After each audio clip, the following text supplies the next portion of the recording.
এক গ্রামে এক খুব গরিব চাষি বাস করত। সেই চাষির মহাজন যে চাষির নামে নালিশ করেছে নাকি সে 25 টাকা মহাজনের থেকে কর্জ নিয়েছিল, আর সেটি সুদে আসলে এখন 500 টাকা হয়ে গেছে। সেটি ফেরত না দিতে পারলে তাকে জেলে যেতে হবে। এই সব কথাবার্তা নিয়ে চাষি খুব চিন্তায় তার বাড়ির সামনে পায়চারি করে বেড়াচ্ছে।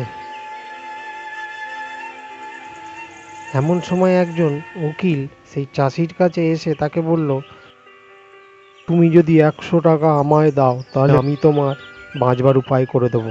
আপনি যেটা করবেন কর্তা, আমি তাতেই রাজি। পরদিন সকালে তারা সকলে আদালতে এসে উপস্থিত হলো। হাকিমও এসে আদালতে উপস্থিত হয়েছেন মোকদ্দমা শুরু করবার জন্য।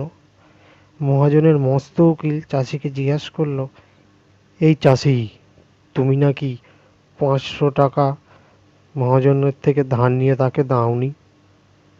চাষি কিছুক্ষণ তার মুখের দিকে চেয়ে ব্যা ব্যা ব্যা ব্যা। খবরদার, সত্যি করে বলো।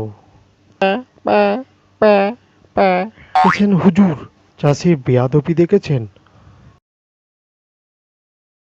খবরদার চাষি, আবার তুমি এরকম করলে আমি তোমায় ফাটকে দেবো।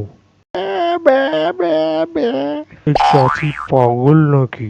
এরকম করছে কেন? তখনই চাষির উকিল উঠে বলল, ও কি আজকের পাগল নাকি? ও তো জন্ম থেকেই পাগল।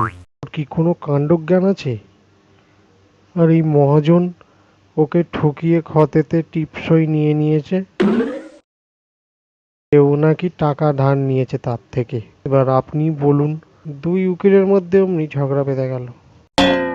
সবকিছু শেষমেশ শুনে হুজুর বলে উঠলেন, এই মোকদ্দমা ডিসমিস করা হলো। চাষিকে বেকসুর খালাস করে দেয়া হলো। তখন চাষি বেকসুর খালাস হয়ে মনের আনন্দে আদালত থেকে নিজের বাড়ির দিকে রওনা হলো।